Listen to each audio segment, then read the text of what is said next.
Muy bien, bueno, pues antes que nada quiero agradecer la invitación a participar en este ciclo de charlas de Interfaz al Futuro, que es un proyecto que nos invita a reflexionar, a sensibilizarnos y a conocer desde la ciencia, el arte, la tecnología y el territorio, pues estas interfaces que podemos imaginar, que podemos empezar a sentar bases para crear el futuro, ¿no? Que nos invita a explorarlas.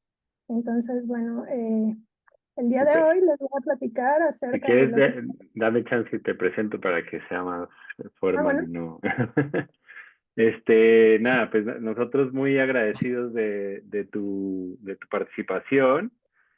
Como decías, pues Interfaz al Futuro es un proyecto multidisciplinario y lo que estamos buscando es fusionar como cuestiones de arte, pero también de ciencia y de tecnología para abordar, esperamos, de alguna manera, temas tan grandes y como tan urgentes y quizás como tan fuertes como, por ejemplo, el cambio climático y su relación con las ciudades en las que vivimos y como el patrimonio que estamos creando en el presente, ¿no? Como en los paisajes que estamos habitando, ¿no?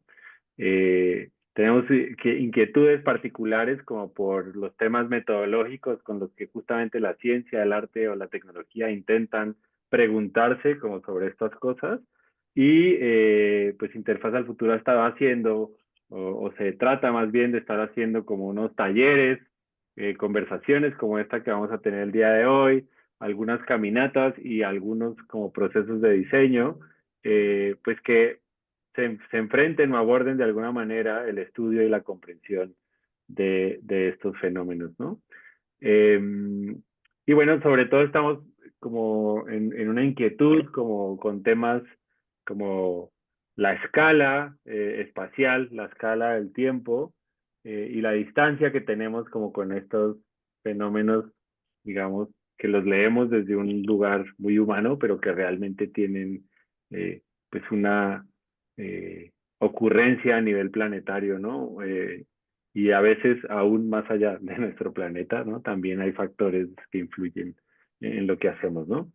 Eh, pues es un proyecto, sobre todo estamos explorando durante estos meses como cuestiones que tienen que ver, ya decía, ¿no? Con el cambio climático, con el aire y con el agua, y pues de alguna manera preguntarnos también como cuál es nuestro papel en términos de resiliencia humana y urbana, y cómo podemos destacar, digamos, o preguntarnos de manera crítica, pero sí directa, pues el impacto que ha tenido como nuestra existencia, ¿no? En las formulaciones, digamos, de el paisaje del futuro, que es este antropoceno que estamos, digamos, dejando, ¿no?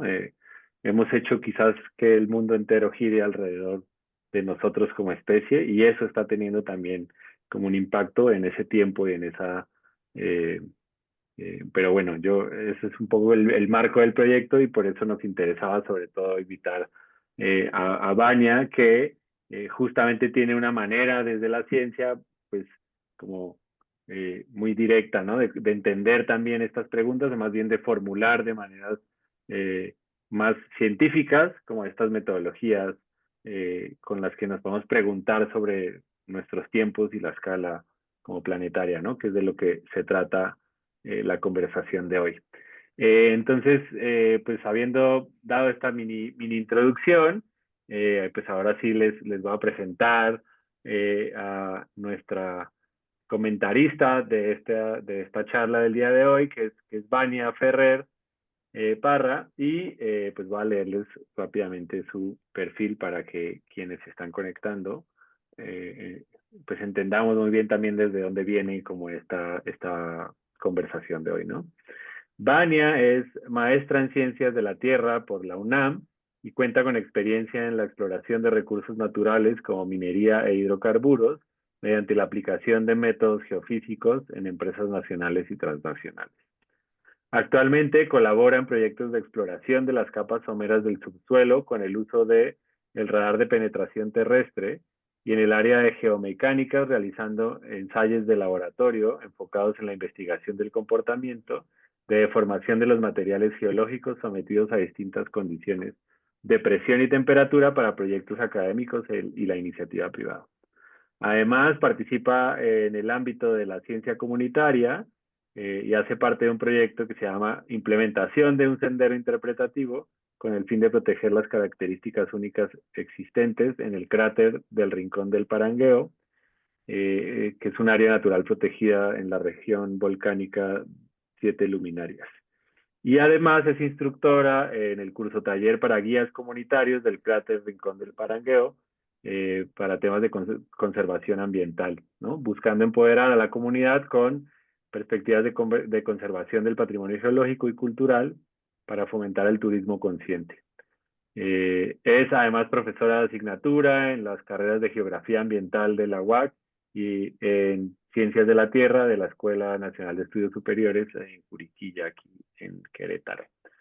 Y bueno, además es como una buena amiga con la que hemos rebotado ya un par de veces como ideas o apuestas o reflexiones que el proyecto de interfaz El Futuro tiene, y pues hemos colaborado también en otros proyectos como Interfaces de lo Invisible, y próximamente en un proyecto que se llama Infraestructura Invisible, donde estaremos haciendo una apuesta por medio también del arte, la ciencia y la tecnología, los ejercicios del georradar y otros conocimientos que tiene Vania para explorar la sequía madre aquí en Querétaro, de mano de el Museo Regional de Querétaro. Entonces, pues nada, es nuestra científica de cabecera últimamente con la que nos gusta conversar de estas cosas, y estamos muy contentas y emocionadas de esta conversación que tendremos sobre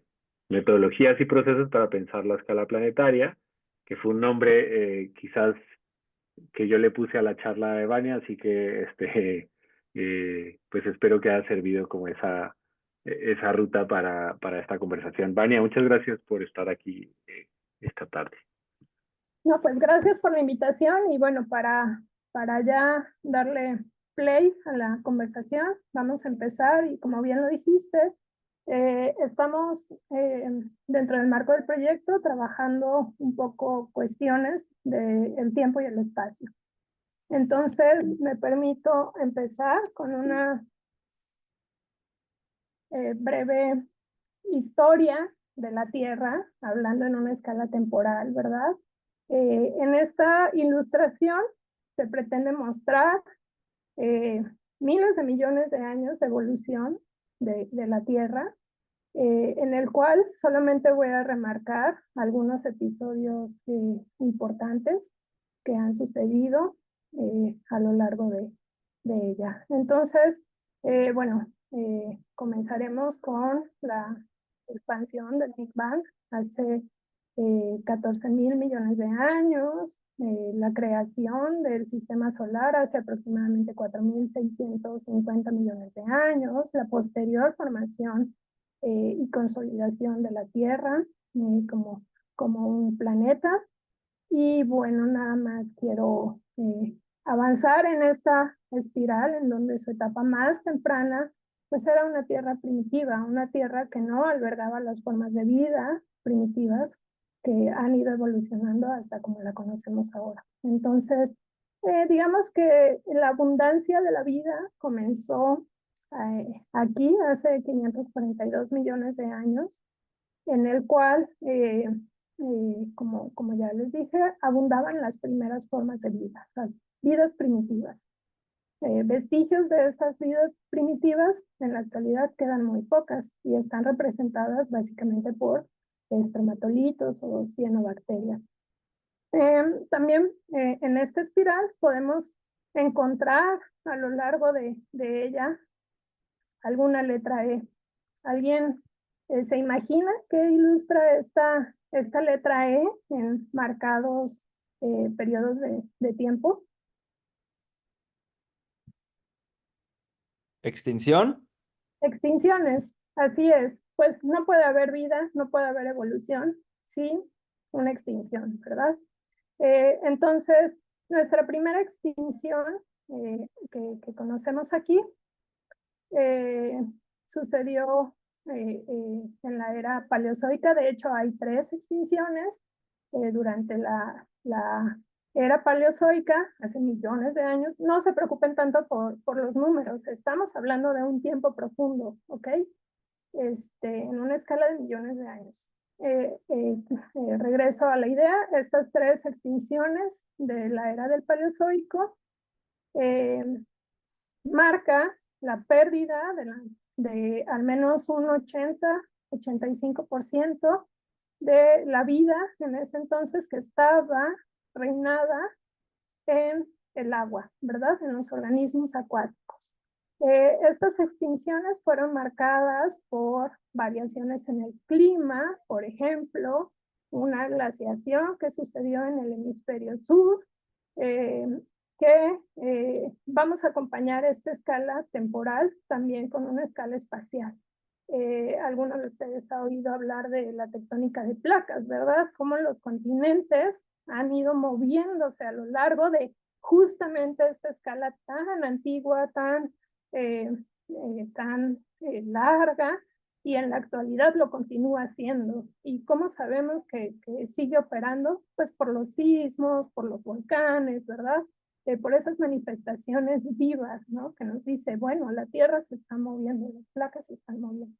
Entonces, estas glaciaciones, por ejemplo, en el hemisferio sur, acompañada de justamente esta rotación de los continentes, causó las extinciones de algunas especies por acá. Luego después podemos ver aquí unas plantitas, ¿verdad? Empezaron a ver estas especies vegetales en los mares, que lo que hicieron fue reducir el oxígeno, provocar anoxia en los mares y eliminar pues a los peces que estaban viviendo por ahí, ¿no? Entonces ahí hubo una pérdida de biodiversidad debido a la anoxia. Posteriormente, en lo que conocemos como el límite entre la era paleozoica y la era mesozoica, se dice que hubo un intenso vulcanismo.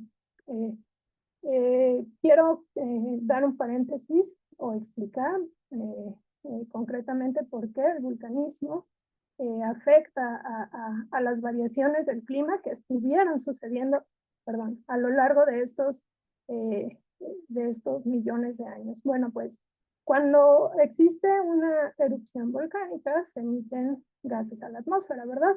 Estos gases a la atmósfera puede ser CO2, puede ser argón, nitrógeno, metano, etcétera. Lo que hacen es reducir la cantidad de sol que entra a nuestra atmósfera, cambiando el clima, ¿no? Global. Y al cambiar este clima global, al no permitir la entrada de luz solar, pues las especies vegetales empiezan a morir y pues los herbívoros ya no tienen que comer, ¿no? Entonces hay una cadena trófica que se daña, ¿no? Debido a las variaciones del clima causadas por el vulcanismo. Entonces, los científicos han ido estudiando evidencias hace plantearse hipótesis de qué ha causado estas extinciones, ¿no? Vamos a seguir recorriendo esta espiral hacia épocas más actuales, pero no tan actuales todavía. Seguimos en esa escala temporal de millones de años, en la que aquí tenemos una extinción, probablemente es la extinción más famosa conocida por nosotros, que fue la extinción de los dinosaurios, ¿verdad? Porque ya en el Mesozoico, estas especies que eran acuáticas empezaron a salir a la Tierra, empezaron a evolucionar, aparecieron las primeras protoaves y estos grandes reptiles que dominaron el paisaje, ¿no? A nivel global. Esta extinción que sucedió hace 65 millones de años se ha atribuido a la caída de un meteorito, del cual tenemos evidencia científica que sucedió en Yucatán. Este meteorito cayó en Yucatán produciendo un cráter de impacto, el cual medía decenas de kilómetros de diámetro y algunos kilómetros de profundidad, y lo que ocasionó fue, cayó en el mar, entonces ocasionó tsunamis, ocasionó levantamiento de materiales sólidos como polvo, rocas, que igualmente afectaron la entrada de la radiación solar, bloquearon la radiación solar durante un periodo considerable de tiempo. Existe otra hipótesis que dice que había vulcanismo actuando también unos 300.000 años antes de que sucediera el impacto del meteorito. Entonces, la combinación de estos dos factores cambiaron el clima. Hizo una variación de clima que ocasionó la pérdida de estos reptiles. La vida no se acabó, sí se acabó la mayoría de las especies que dominaban en ese entonces, pero sobrevivieron algunos pequeños anfibios, tortugas, algunas especies que se adaptaron a las condiciones que había, y cuando el clima trató de regularse otra vez, empezaron a existir ya para la era cenozoica, que empieza justamente en este límite de 65 millones de años hasta el presente. Ya tenemos las formas de vida mucho más similares a las que conocemos ahorita. Ya tenemos pues peces, mamíferos, reptiles, anfibios, aves, plantas, muy parecidas a las de la actualidad. Pero miren, aquí hubo una extinción. Esta extinción se debió, hay evidencia de que se debió a una glaciación. Esta glaciación fue provocada por la tectónica de placas que hizo que se formara el casquete polar ártico. Entonces, gracias a que hubo digamos, esta rotación de los continentes que restringió la circulación de los aires calientes de los océanos y enfrió el clima global, hubo un descenso drástico de la temperatura que terminó por enfriar ese pedazo de corteza que ahora conocemos como el círculo polar antártico. Nos venimos hacia esta escala temporal de millones de años, en donde pues vemos, ¿no? Cómo aparecen los mamíferos más grandes, los caballos, los mamuts, los elefantes, y miren, aquí tenemos a nuestros primos, ¿no? Los primates. Entonces, ya le damos paso a lo que conocemos como la era moderna. ¿Y qué encontramos aquí? Una extinción en curso.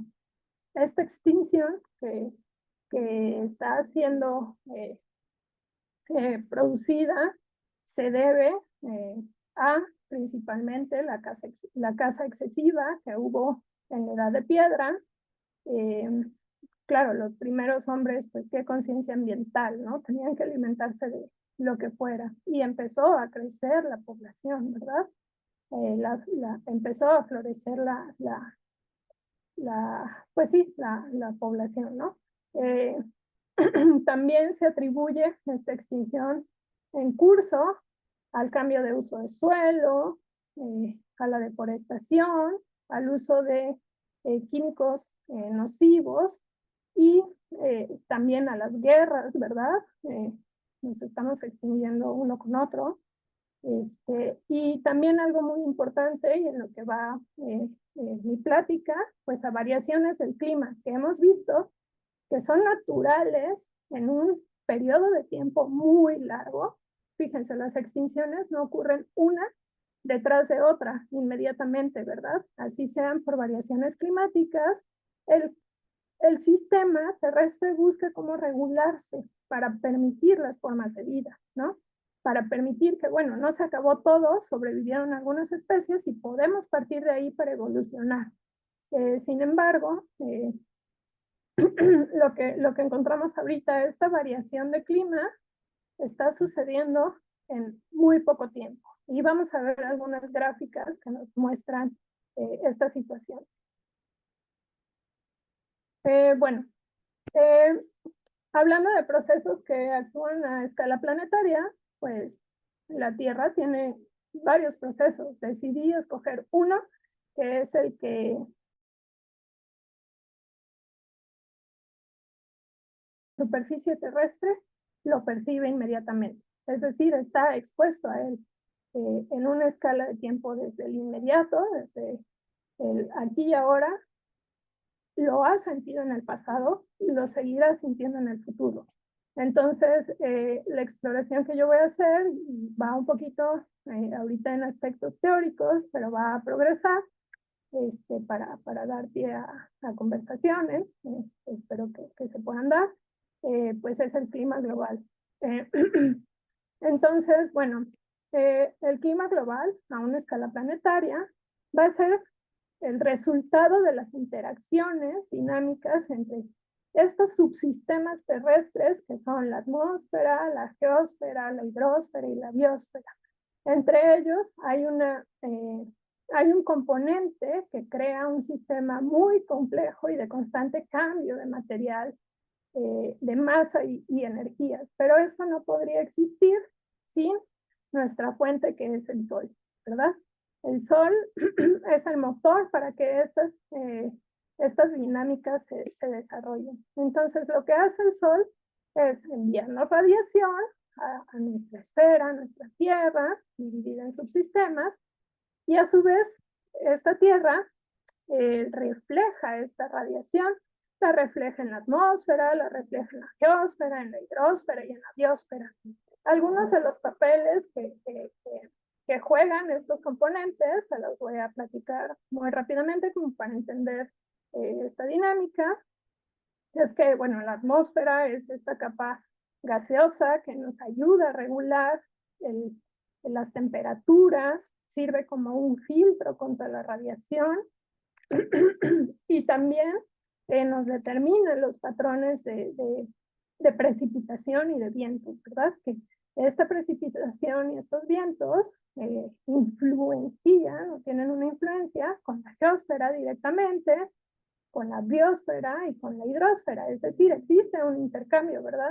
Un intercambio de gases, existe un intercambio de materia con la hidrosfera, ¿verdad? Porque gracias a la interacción entre la atmósfera y la hidrosfera, pues tenemos un ciclo del agua, ¿no? Tenemos esa formación de nubes y esta precipitación.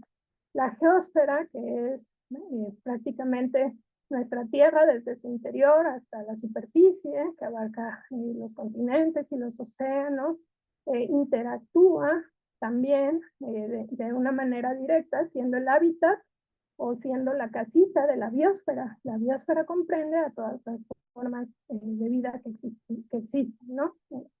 En la Tierra.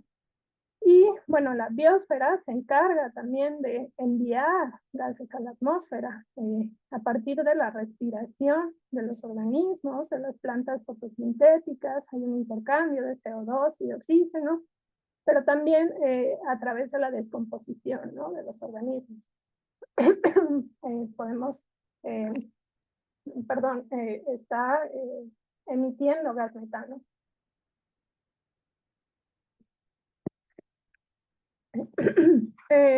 Entonces, bueno, existe un intercambio, ¿no?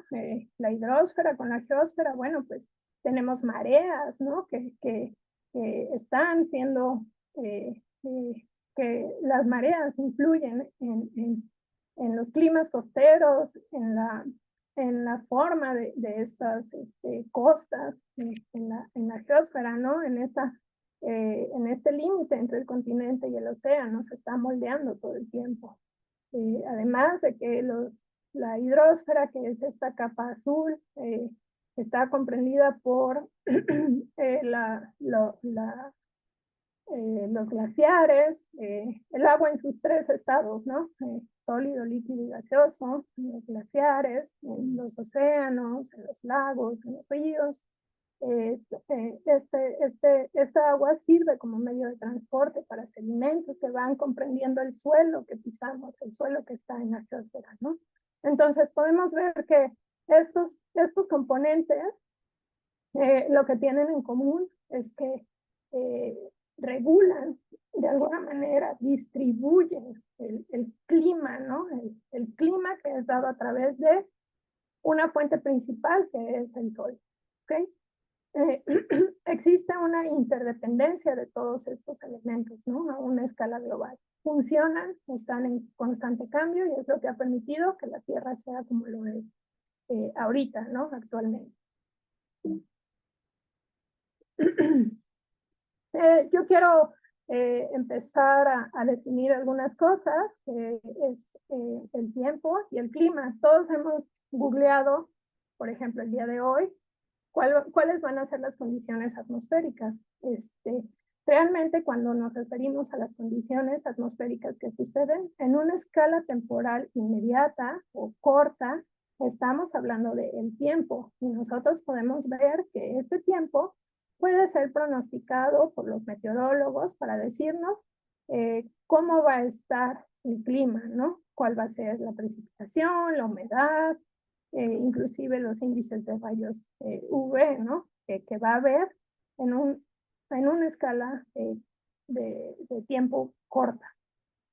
Y el clima son las condiciones atmosféricas que predominan en una región determinada, pero en periodos de tiempo largos, por lo menos de 30 años, en lo que estadísticamente podemos sacar los valores de precipitación, de temperatura, para determinar que una región se ha comportado de cierta manera respecto a sus condiciones atmosféricas. Entonces, existen mapas de climas, ¿no?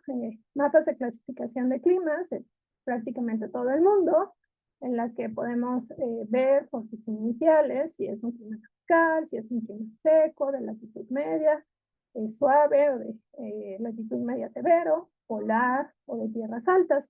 Entonces, cuando nosotros vemos estos mapas, pues podemos esperar el clima de una región, ¿cierto? O sea, si nosotros planeamos un viaje a Londres, por ejemplo, que nos imaginamos que el clima de Londres siempre es lluvioso, siempre es gris, ¿no?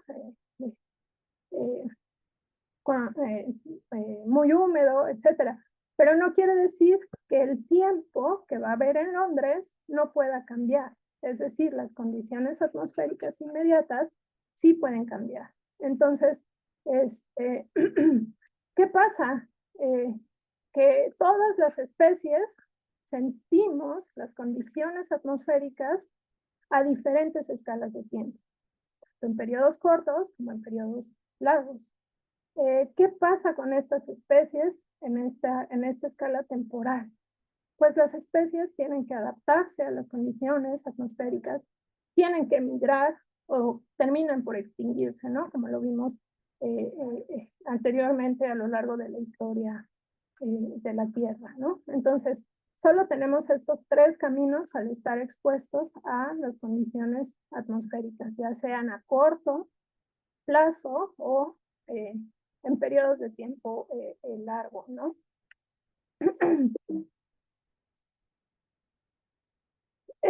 Bueno, ¿por qué nos interesa, siguiendo esta temática de hablar de una escala temporal, conocer el clima del pasado? Bueno, pues voy a hablar acerca de unas corrientes de pensamiento que justamente sentaron las bases para los principios de geología que se practican actualmente.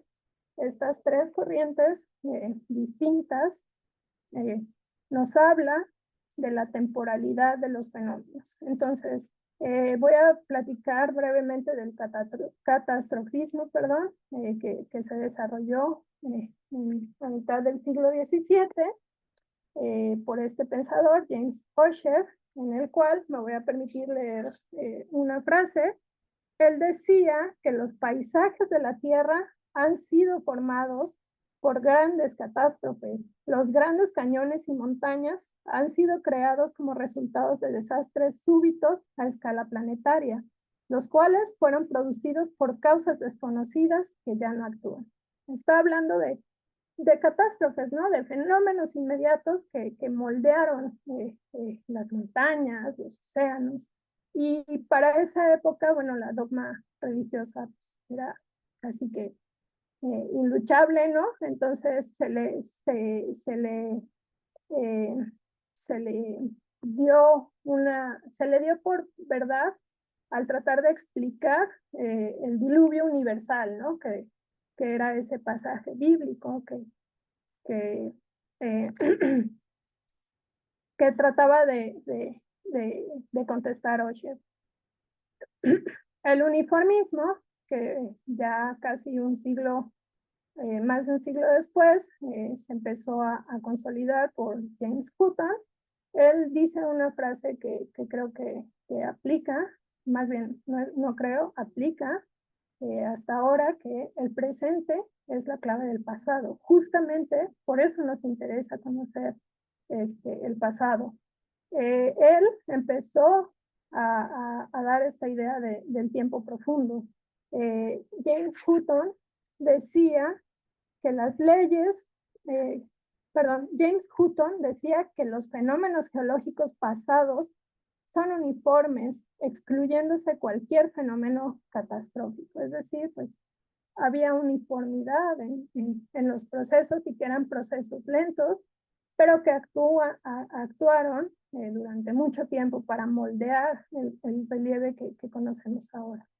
Y finalmente, y la corriente de pensamiento que aplicamos hasta ahorita es el actualismo. El actualismo fue concebido por Lyell en 1830, quien publicó el libro Principios de Geología, en el cual él establece que las leyes físicas, químicas y biológicas que operan en el presente también operaron en el pasado geológico, y que las fuerzas que parecen pequeñas producen a lo largo de lapsos prolongados de tiempo efectos exactamente igual que los que producen eh, eh, eh, grandes acontecimientos súbitos. Entonces, él hablaba de estas dimensiones. Él conciliaba que si bien existían procesos de formación lento, regidos por leyes físicas, químicas y biológicas, no estaba exento de que sucedieran catástrofes inmediatas, ¿no?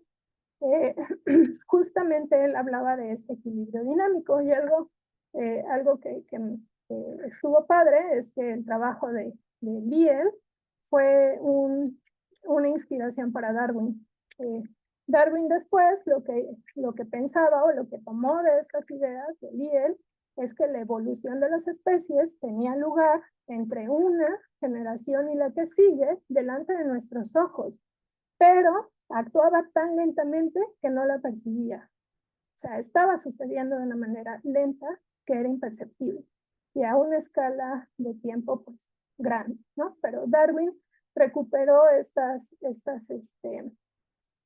ideas. Entonces, es importante, como quiero recalcar, estudiar el clima del pasado, estudiar lo que sucedió en el pasado, observar el presente para tratar de reconstruir el pasado, y lo que se trata en uniformismo es que esas fuerzas seguirán actuando, ¿no? En tiempos prolongados. Si bien yo mencioné que han habido variaciones climáticas, bueno, pues había que estudiar por qué suceden estas variaciones climáticas a una escala astronómica, y eso se explica a través de los ciclos de Milankovitch, que fue un matemático bielorruso, que decía que las variaciones periódicas en el clima se debían a cuestiones astronómicas como es la excentricidad, la inclinación y la precisión. Sin embargo, los ciclos de Milankovitch, si bien podían explicar estas variaciones del clima, su escala temporal se reducía a decenas o centenas de miles de años. La excentricidad básicamente nos dice qué tan cerca o qué tan lejos puede estar la Tierra de su plano orbital respecto al Sol. Si tenemos una excentricidad baja, pues esta órbita parecerá más un círculo y la Tierra estará más cercana al Sol, recibirá mayor radiación solar. Si está más en forma elipsoidal o con una mayor excentricidad, pues la Tierra estará más lejana al Sol, ¿no? Y la cantidad de radiación solar que recibirá va a ser menor. La excentricidad se calcula, o se calculó que ha cambiado en un periodo de 100.000 años. La inclinación terrestre es el ángulo del eje de rotación de la Tierra con respecto a su plano orbital alrededor del Sol. Este también ha variado. Actualmente la inclinación de la Tierra es de 24.5 grados y tiene un periodo de variación de 41.000 años aproximadamente. Y el movimiento de precesión, que es este bamboleo que tiene la Tierra, como si nos imagináramos aventar un trompo, ¿no? Que su trayectoria no es precisamente circular, sino que tiene este cabeceo, ¿no? Este bamboleo, la Tierra hace lo mismo. Y esta precesión lo que hace es que la inclinación pueda cambiar. Algo muy importante es que la inclinación de la órbita terrestre determina la estacionalidad en el hemisferio norte y en el hemisferio sur. Entonces, ¿cómo está actualmente nuestra Tierra en su plano orbital y con su inclinación? Aquí, en la posición actual, tengo dos fechas que son el solsticio de invierno para el hemisferio norte y el solsticio de verano para el hemisferio sur. Aquí la Tierra en su punto más cercano al Sol se dice que está en el perihelio y esto, al estar más cercano al Sol, hace que reciba mayor cantidad de radiación solar en el hemisferio sur. Digamos que el foco de iluminación se encuentra en el hemisferio sur. Entonces, el 21 de diciembre, mientras en el hemisferio sur están disfrutando el verano, pues nosotros estamos en invierno, ¿no? ¿Qué pasa cuando estamos en el solsticio de verano en el hemisferio norte? Actualmente la Tierra entra en el solsticio de verano en su punto más lejano al Sol, en el afelio. Y la radiación solar pues ilumina a este hemisferio norte, mientras que en el hemisferio sur pues tenemos el solsticio de invierno, ¿no? ¿Qué va a pasar dentro de 11.000 años? Que este movimiento de precesión haga que el eje de inclinación terrestre cambie. Otro dato, actualmente el eje de inclinación está viendo hacia la estrella polar y en 11.000 años va a estar apuntando hacia la estrella de la Vega. No estaremos vivos para verlo, pero las afectaciones del clima van a hacer que ahora, en el solsticio de verano, en el hemisferio norte, la Tierra esté en su perihelio, mientras que en el solsticio de invierno, perdón, de verano para el hemisferio sur, la radiación solar pues justamente va a estar pegando aquí, ¿no? Es decir, pues en el perihelio y en el afelio, que es el punto más cercano y más cercano al Sol, tendremos el solsticio de verano, contrario aquí, ¿verdad? Que nuestro solsticio de verano ahorita nos agarró en el punto más lejano al Sol. Dentro de 11.000 años, pues vamos a estar ahora sí que en un verano muy caliente, ¿no? Dada la cercanía del Sol. Entonces, esta precesión se calcula que cambia alrededor de cada 26.000 años, ¿no? El eje de rotación va a ir cambiando gradualmente hasta prácticamente cambiar la posición, ¿no? Y las condiciones climáticas pues van a ser diferentes, ¿no? La estacionalidad va a ser diferente. Entonces, a una escala astronómica y de decenas de miles de años, podemos ver que estos tres fenómenos físicos que suceden nos hacen que cambie temporal y espacialmente el clima.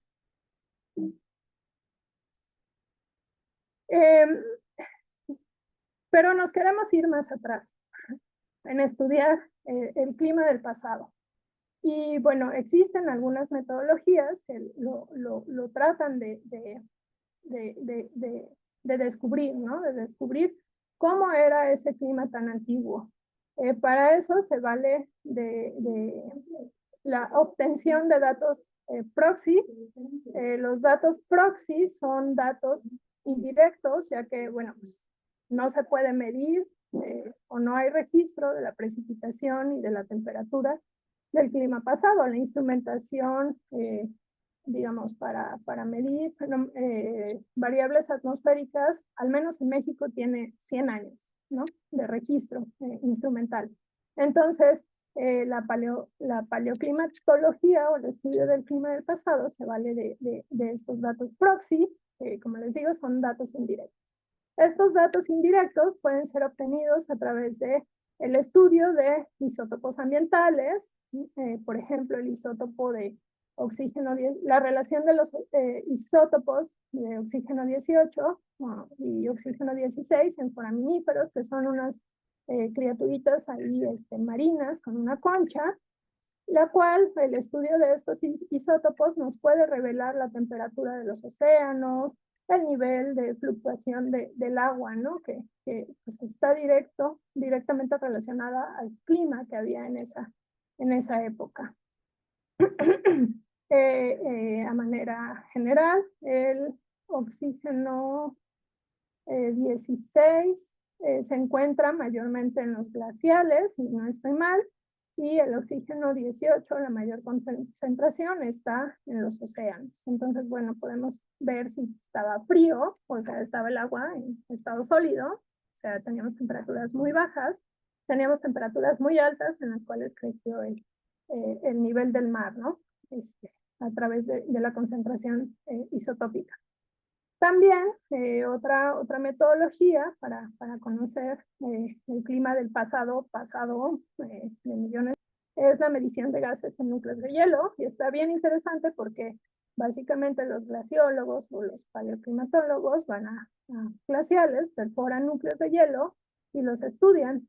Particularmente esta metodología que está desarrollando el MIT es que sacan un pedazo de hielo, lo funden, lo convierten en estado gaseoso, estudian esas burbujas que quedan en los núcleos de hielo y luego las enfrían bajo ciertas condiciones. Le meten un láser de ablación para medir la concentración de CO2 y de algunos otros gases que estaban presentes durante la formación de ese hielo. Entonces, pues también podemos saber qué gases estuvieron presentes en la atmósfera, la concentración, indirectamente la concentración de gases que estuvieron en la atmósfera que pudieron regular el clima en ese entonces, ¿no? También otro proxy pues son los sedimentos del lago. Los sedimentos guardan la historia de la Tierra, ¿no? Estos materiales terrestres dejan su huella a través de los sedimentos que se van depositando en diversos ambientes. Estos sedimentos pueden estar siendo acarreados por agua, viento, hielo, ¿no? Y nos cuentan la historia climática que había al momento de su depositación. Al igual de que podemos encontrar fósiles, o sea, podemos encontrar qué especies estaban existiendo mientras esto se sedimentaba, ¿no? Mientras llegaban estos materiales terrestres. Entonces también es un proxy que ayuda a conocer el clima del pasado.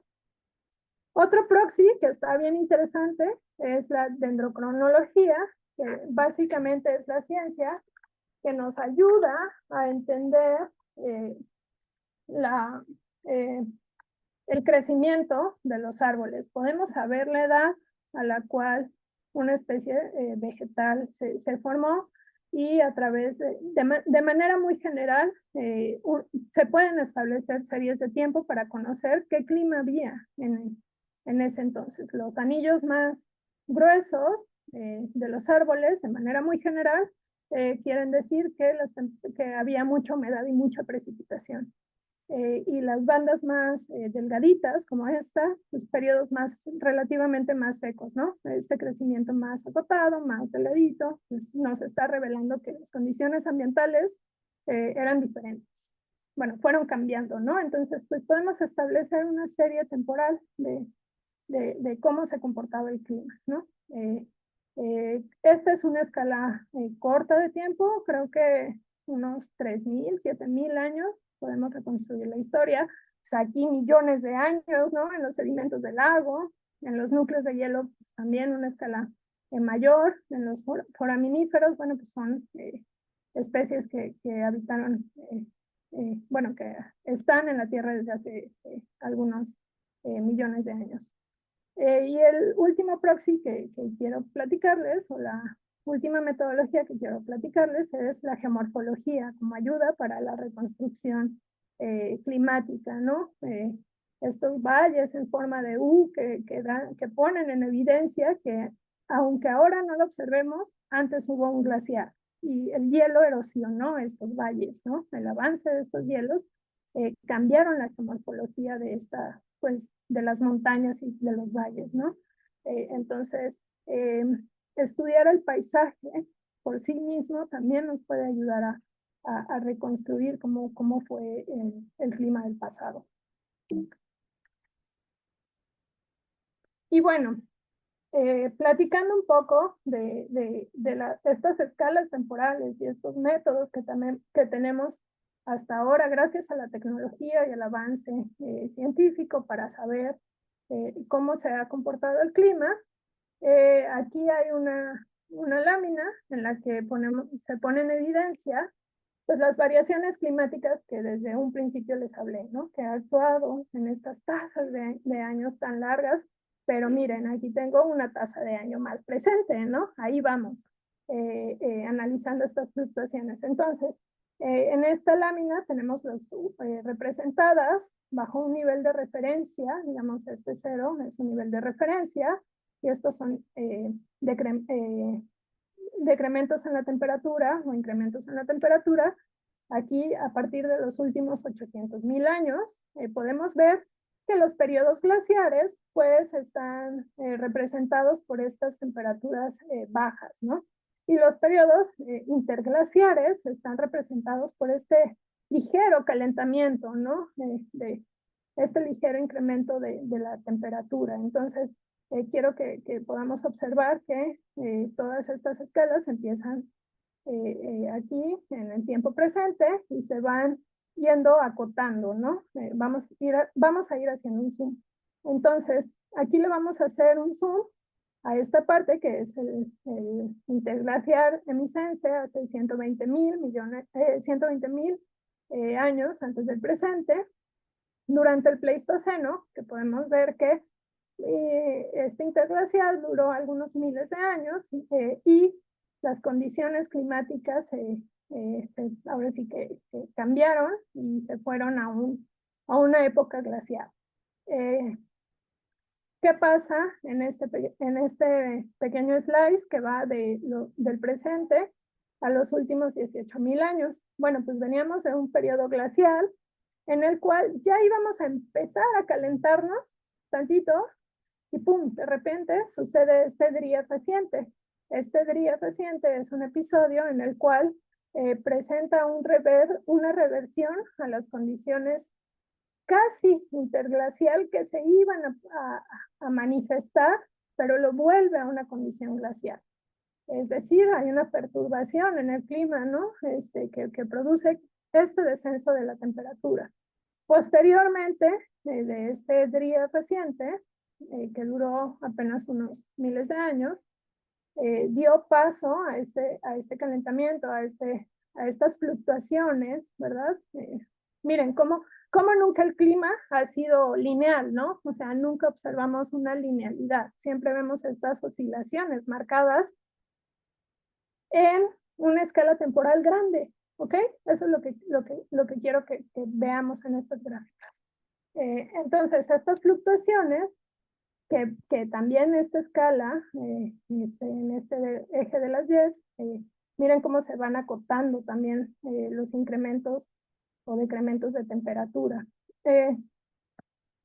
Aquí vamos a observar ya este último zoom, que son los últimos 1.000 años en los cuales se tiene registro de un periodo cálido medieval en el cual las temperaturas aumentaron por ahí casi de 0.5 grados centígrados y de repente hubo una pequeña edad de hielo.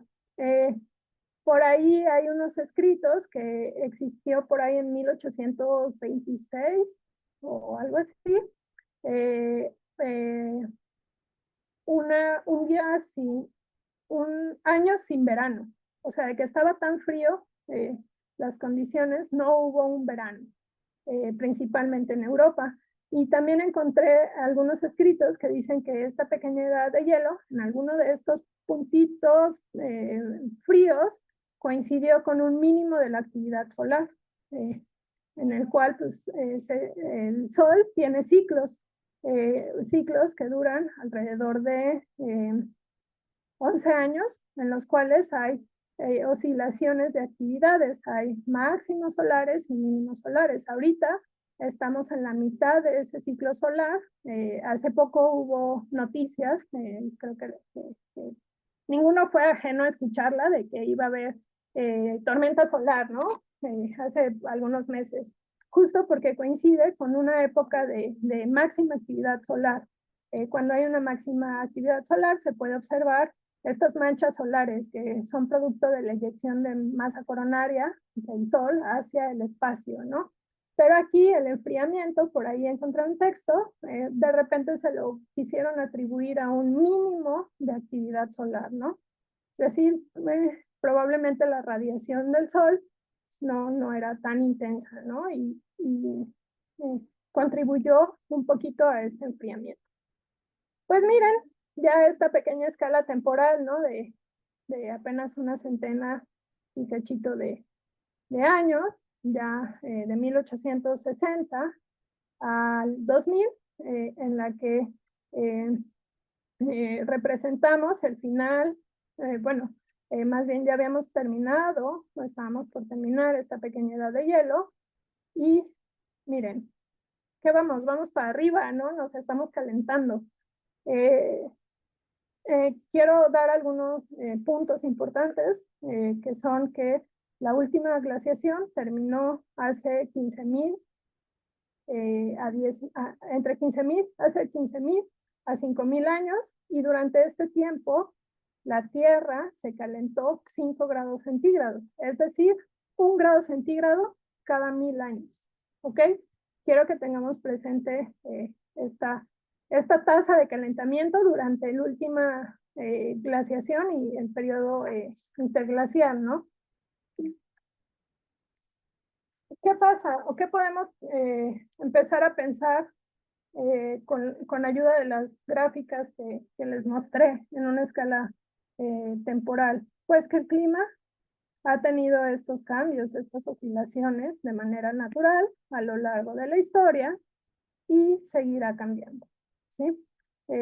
Ya sea de manera astronómica, ¿verdad? Por estas fluctuaciones de variabilidad del clima, pero sin embargo, el clima ha cambiado de manera abrupta en un periodo de tiempo relativamente corto. Por aquí señalaba, no voy a regresar, bueno, aquí, por aquí señalo las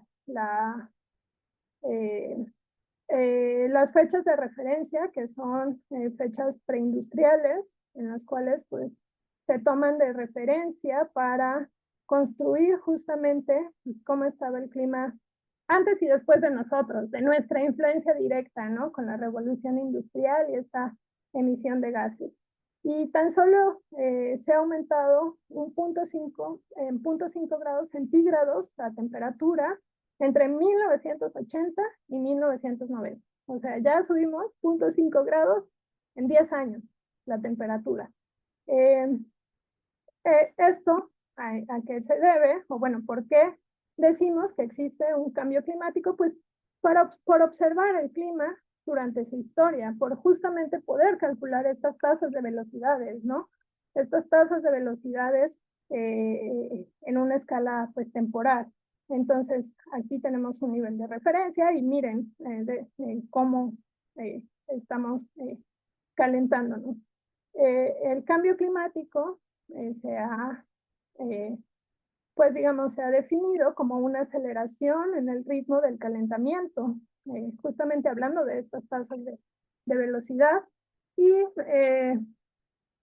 parte de lo que ha causado que se caliente, pues es el efecto invernadero, ¿no? Esta emisión de gases a la atmósfera. Aquí pongo a manera también ilustrativa esta gráfica, que es la concentración de dióxido de carbono desde la época, bueno, desde 1960 hasta 2010, como el crecimiento básicamente es pues exponencial, ¿no? Está creciendo muy rápido las partes por millón de CO2 que tenemos en la atmósfera. Perdón. Bueno, nada más para ilustrar un poquito cómo es que se produce este efecto invernadero. Imaginémonos que nosotros nos ponemos una mantita, ¿no? Como para encima, como para tratar de guardar calor. Pero de repente esa mantita pues se vuelve más gruesa y nos produce más calor. No podemos sacar ese calor que nos ayuda a regular nuestra temperatura, ¿no? De repente esa mantita gruesa nos hace que sintamos más calor y pues realmente no lo necesito, ¿no? Me estoy rostizando con la mantita delgadita, me cubría bastante bien. Esa es como una analogía, ¿no? Estos gases de efecto invernadero lo que hacen es que el clima esté fuera de equilibrio, ya que la energía solar entrante no es, con respecto a la energía solar saliente, no es la misma. Mucha de la energía solar se queda absorbida en la atmósfera, en los océanos, en el hielo y en la tierra, como se los explicaba en esta relación con los subsistemas, ¿no? Y que parte de la energía, pues sí, entra, alimenta estos subsistemas, pero también parte de la energía tiene que regresarse al espacio y no está en equilibrio, ¿no? Hay una acumulación de ese exceso de energía y de calor que causa que se, que se mantengan esos gases que calientan nuestra atmósfera.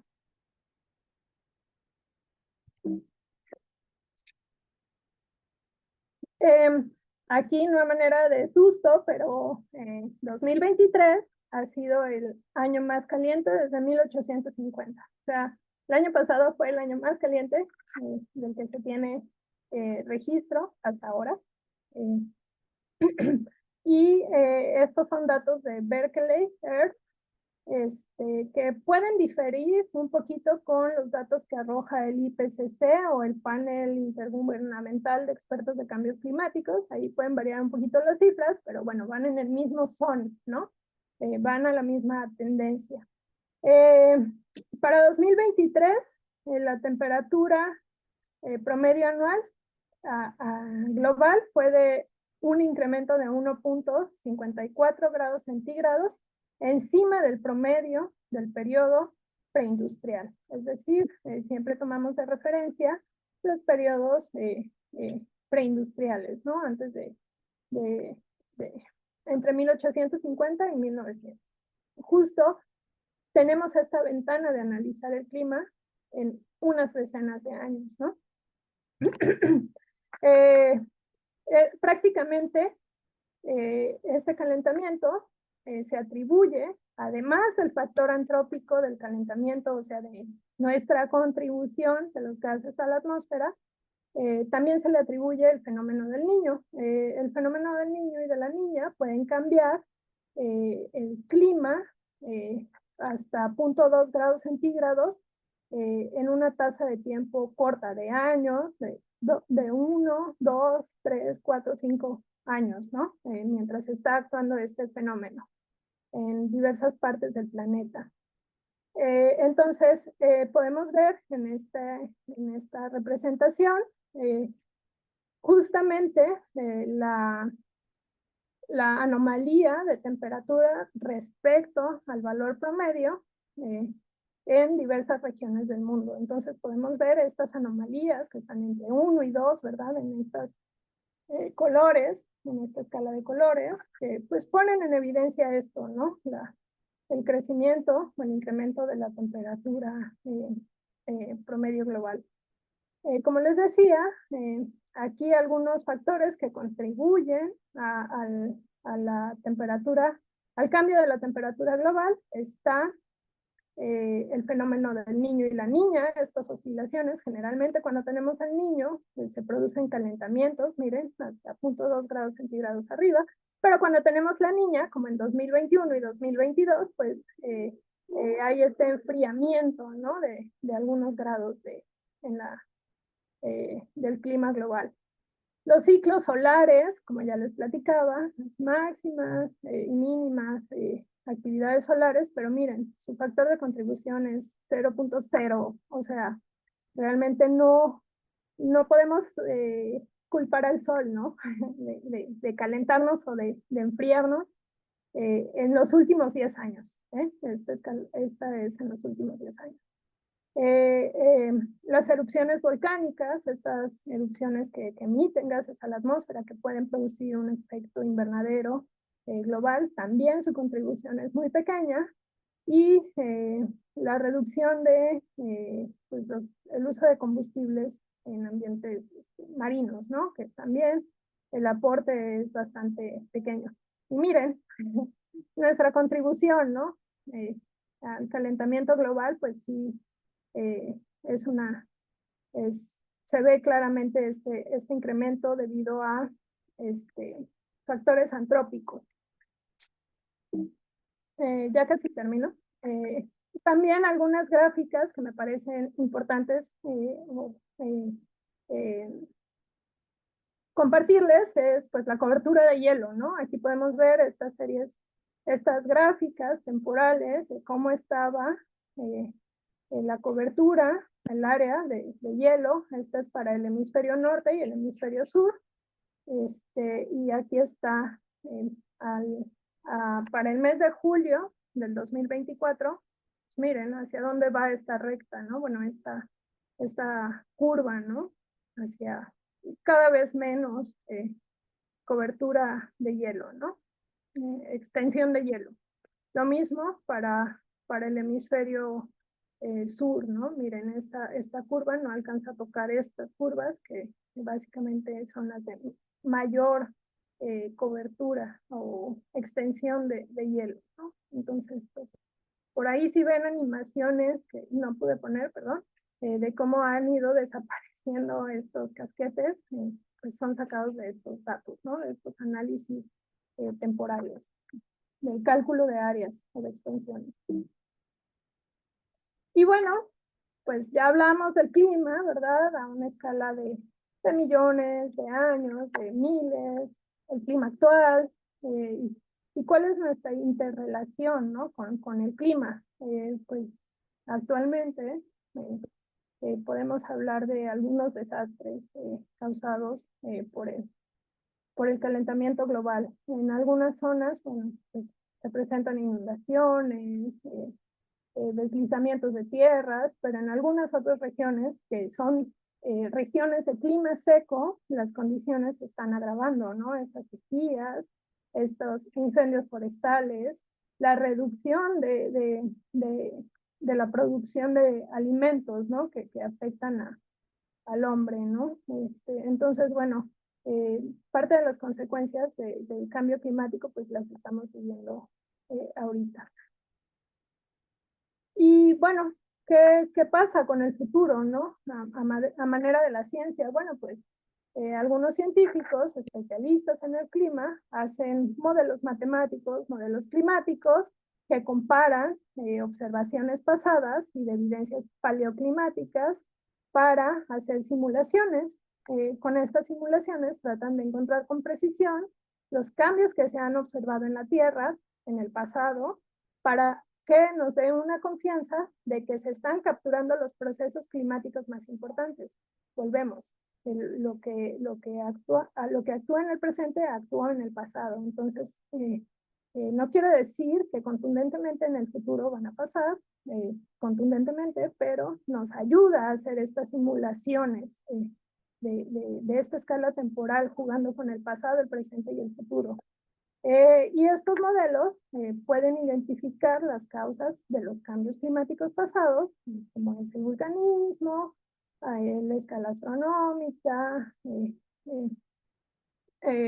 estas oscilaciones en el clima, y explorar cómo podría cambiar el clima en el futuro dependiendo de nuestras acciones. Les voy a dar aquí algunos panoramas o algunos escenarios que también los pone en la mesa el IPCC, y nos dice que para finales de este siglo, si reducimos rápida e intensamente los gases de efecto invernadero, solo vamos a aumentar la temperatura en 2 grados centígrados. Recordemos que estamos en 1.54 apenas en 2024. Si mantenemos o aumentamos los gases de efecto invernadero a los niveles que tenemos ahorita, o sea, si los mantenemos al nivel que estamos ahorita o los aumentamos, pues vamos a incrementar la temperatura hasta alrededor de 4.5 grados centígrados. Y bueno, hay una frase que me gustó que dice que las temperaturas globales solo se van a estabilizar cuando dejemos de agregar más dióxido de carbono a la atmósfera. Y aquí están los escenarios, ¿no? De qué pasa con la temperatura si sube este gradiente de temperatura, ¿no? ¿Qué va a pasar con las sequías? ¿Qué va a pasar con las precipitaciones, con la nieve y con los ciclones tropicales? Al día de hoy, bueno, pues ya vimos que está, como les digo, el IPCC y Berkeley tienen ahí algunas cifras un poquito discrepantes, no mucho, un poquito. Pero bueno, aquí podemos ver, ¿no? Al día de hoy, cómo con ese incremento de temperatura que tenemos, pues ya aumentamos, más bien ya disminuimos la extensión de nieve, ya aumentamos las precipitaciones, ya aumentamos las sequías, ¿no? Pero ¿qué pasaría en el escenario para finales de siglo si el aumento de temperatura es de 4 grados centígrados?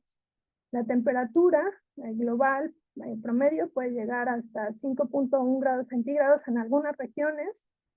Se va a aumentar 4 veces más la intensidad de las sequías, 2.7 veces más las precipitaciones, la extensión de hielo pues va a disminuir más de un 20%, y la ocurrencia de ciclones tropicales pues va a aumentar un 20%.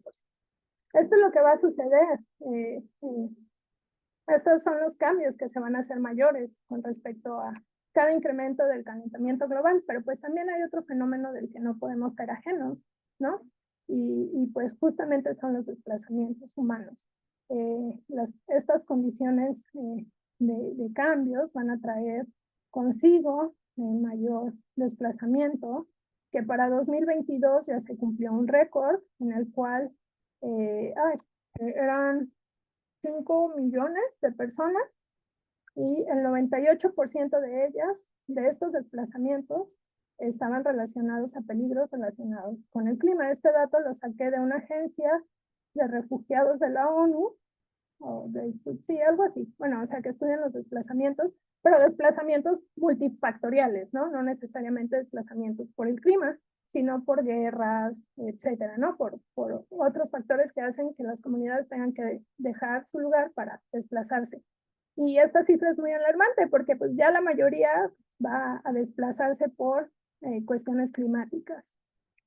Y bueno, ya para terminar, acciones, pues puse las que se me vienen a la mente y las que son más clichés y las que ya nos cansamos de escuchar por todas partes, y aquí no hay ningún político que nos va a ayudar, que nos va a venir a solucionar, ¿verdad? Inmediatamente. Pero bueno, las puse, que pues son los acuerdos internacionales, que se respeten los acuerdos internacionales, y las políticas públicas, crear políticas públicas, las acciones individuales y colectivas. Básicamente, ¿qué nos va a quedar? Adaptarnos a estos cambios, tratar de mitigarlos, tratar de buscar energías más limpias, implementarlas y todo eso que parece muy, muy cliché, que se está hablando desde 1990, y pues, estos cambios se han visto muy lentos, ¿no? Ya estamos 30 años después de aquella cumbre en la que se reconoció que existía el cambio climático, que fue en 1988 en Estados Unidos, porque justamente fue de los años más calientes en Estados Unidos. Entonces ya hubo científicos que pusieron en la mesa el cambio climático, ¿no? Y oficialmente creo que la primera cumbre fue en 1990. Entonces, eh, el cambio es lento, pero la tasa de cambio de la temperatura está yendo más rápido que lo que nosotros podemos estar cambiando, ¿no? En este tiempo. Y bueno, hay algunas acciones, pues, que no necesitamos ser políticos, maestros, ni nada por el estilo, pues es la educación ambiental, ¿no? Compartir esta educación ambiental. Aquí les pongo algunas fotos que estamos haciendo.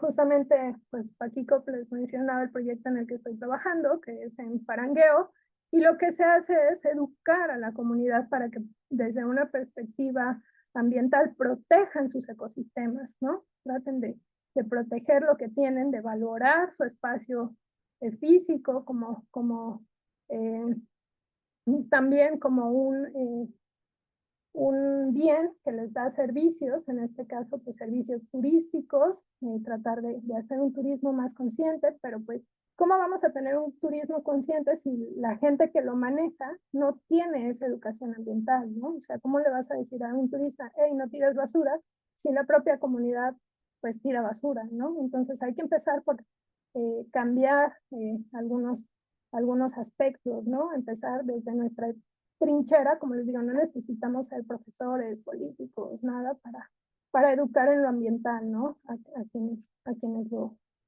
lo necesitan. Y bueno, solo quiero compartir esta reflexión. Tengo un libro muy padre que se llama Salvemos a la Tierra, que fue escrito en 1990 y que ya ponía sobre la mesa este, las problemáticas con las selvas, con el suelo, con el aire, con el agua, y recupera muchas frases este, que, bueno, hace pensar, ¿no? En este cambio de conciencias, que invitan a reflexionar acerca de este cambio de conciencias, y pues me gustaría que se dieran un tiempo unos segundos para leerlo y que les toque, ¿no? Que es lo más importante.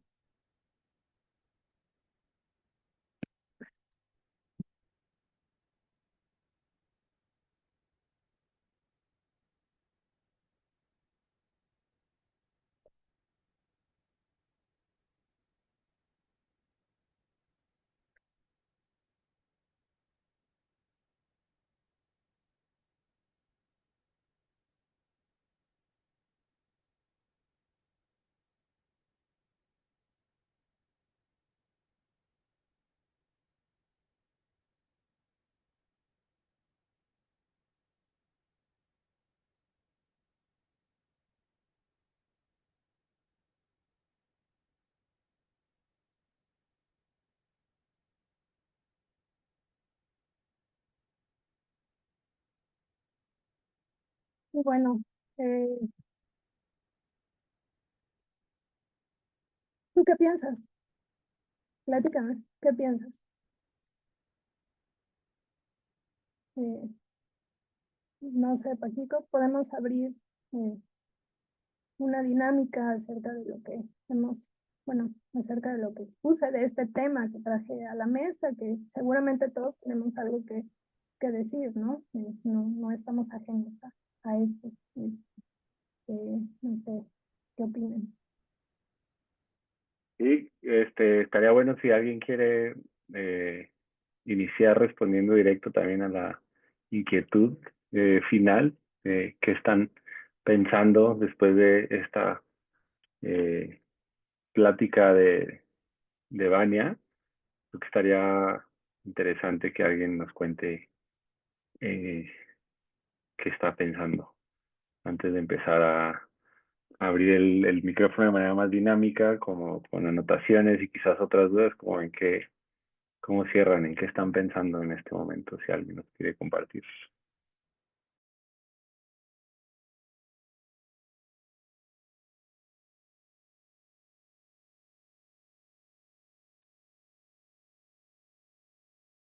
Siempre son tímidos y tímidos al principio. Yo estoy pensando como lo fuerte que es la idea de la aceleración del tiempo, ¿no? O sea, me pareció muy contundente la definición que dabas de cambio climático, que es la aceleración en el ritmo del calentamiento. Creo que me parece muy poderosa la idea, porque a pesar de que revela que estamos como sumergidos o inmersos en esta como escala planetaria y como este tiempo profundo, eh, pues al final, pues justamente también demuestra como la finitud de como de nuestra capacidad de asumir, digamos, el tiempo de la escala planetaria, ¿no?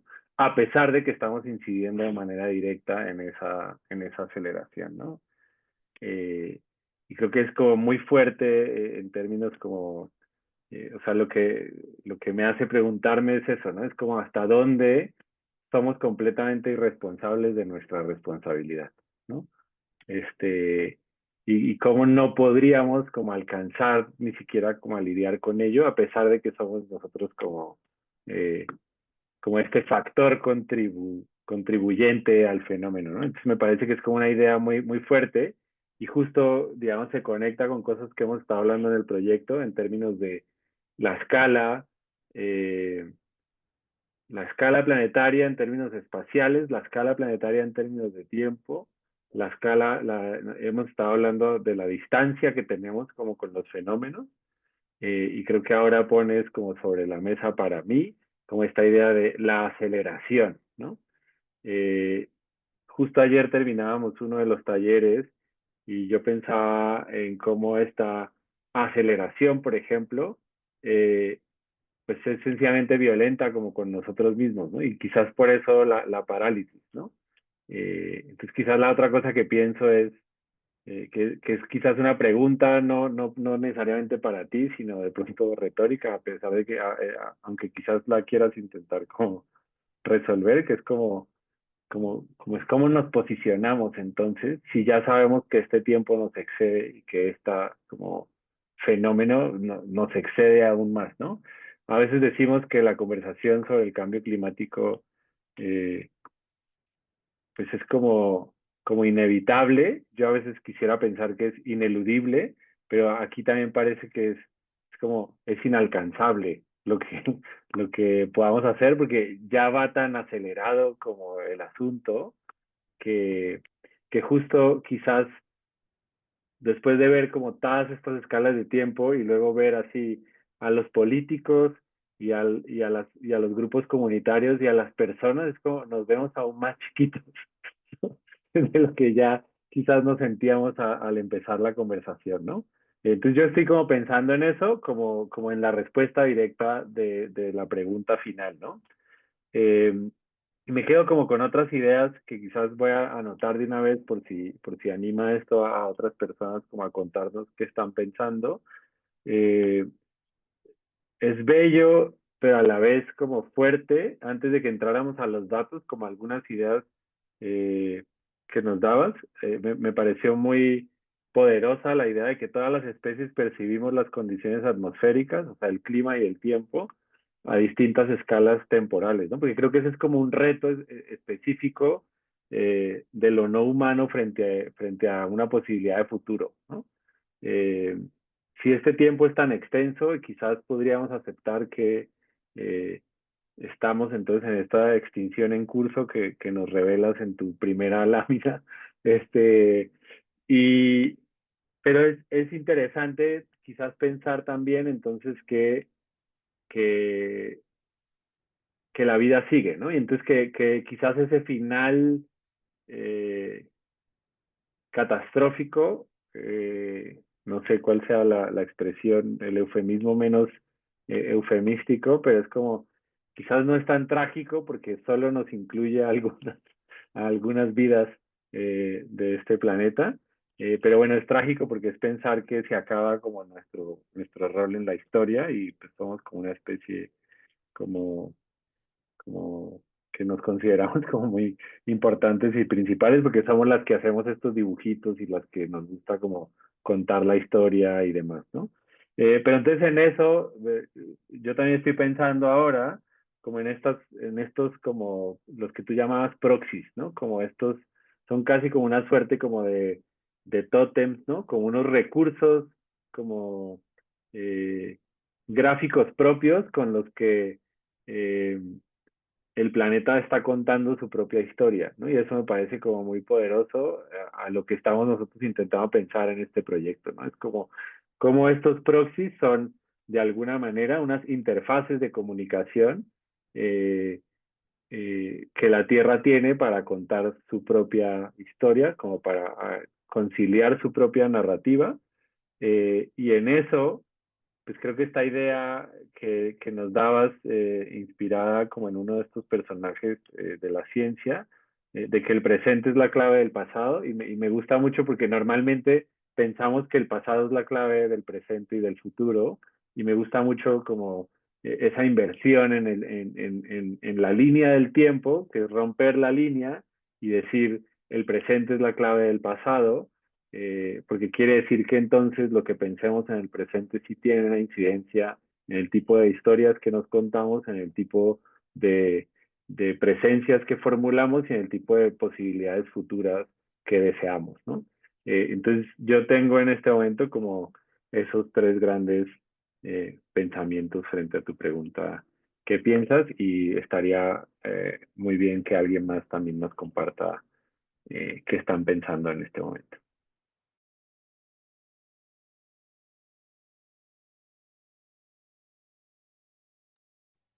Dale, Chucho. Hola, Vania. Muchas gracias por tu plática. Creo que sí, a mí me emociona mucho también como esta idea de los datos proxy. Creo que tengo sí, un par de preguntas que no las voy a formular así increíblemente bien porque como que las estoy pensando mientras las voy a hacer, pero me, como que me gusta mucho la parte en donde mencionas, ¿no? Como las teorías como del origen de la Tierra, ¿no? El catastrofismo, el uniformismo y el actualismo y cómo me recordó a este libro, ¿no? Ay, no me acuerdo el autor, pero el ciclo y la flecha y el ciclo del tiempo, ¿no? Ay, no me acuerdo quién es. Eh, pero, o sea, creo que lo que aprendí sobre todo de ese libro es que a pesar de que uno o varios de estos autores estén más o menos en lo correcto, las, las características ideológicas de sus tiempos como que le dan la razón a uno o a otro para acomodar el presente, ¿no? Y creo que es algo como es algo que creo que o sea, que ocasiona como crisis de imaginación en el presente para entonces, eh, sí, imaginar una vida diferente, ¿no? Y creo que eso no es un problema contemporáneo, creo que es un problema que siempre se ha dado a través de la historia.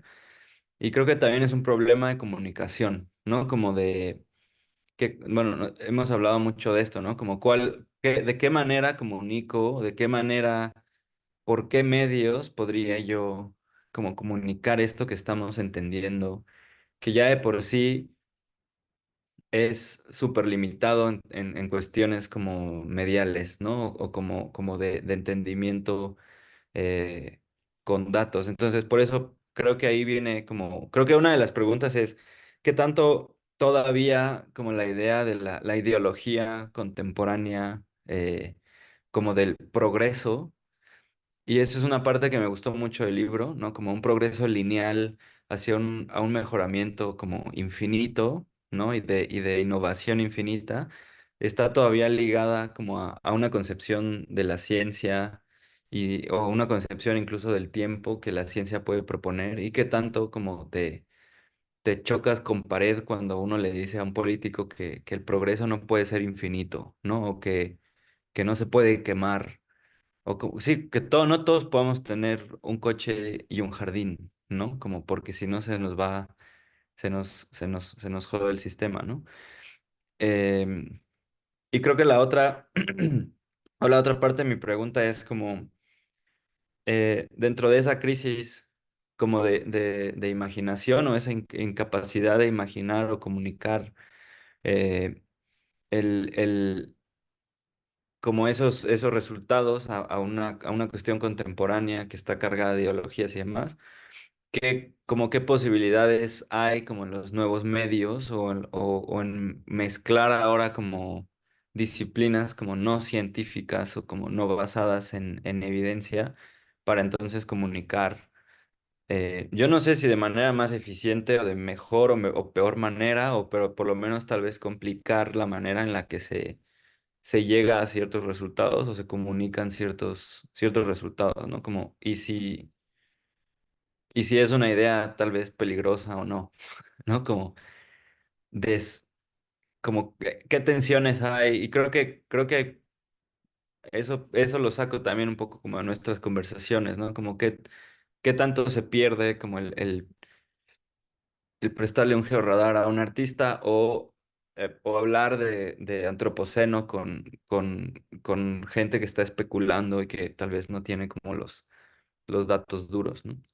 Pero bueno, se me hizo muy larga la pregunta, pero Bueno, no, entablaré un diálogo en vez de contestar tus preguntas, porque realmente pues sí. quizás pues pueden haber muchas o ninguna todavía, ¿no? Pero el pensamiento mágico es peligroso, o sea, Mm. realmente los científicos luchan contra eso, ¿no? Contra esas dogmas religiosas y contra eso que no está validado científicamente, contra eso que no sigue un método científico, ¿no? Que, que, que se da por sentado que así debe de ser, es decir, la religión, que dio por sentado que sucedió este diluvio universal por un castigo divino, ¿no? Y como bien dices, esta persona adoptó esta corriente de pensamiento para tratar de explicar lo que se decía o lo que estaba impuesto en estas épocas, ¿no? Que ahora, bueno, se le ha dado un nombre como de pensamiento mágico. Bueno, es lo que he podido leer en algunos libros de filosofía y que es muy difícil desarraigar a las personas de ese pensamiento, ¿no? Que creen en esa verdad. Es como los tierra plana, ¿no? O sea, los antivacunas, que a pesar de que se les muestra toda la evidencia científica, pues eh, toman como válidos argumentos que les parecen convincentes, aunque no estén basados en la ciencia, ¿no? Aunque no sigan un método científico, pero lo creen firmemente, ¿no? Hay una validación de sus ideas a través de otro método que no es el científico. Este, entonces, eh, se trata de que estas corrientes siguieron métodos científicos, ¿no?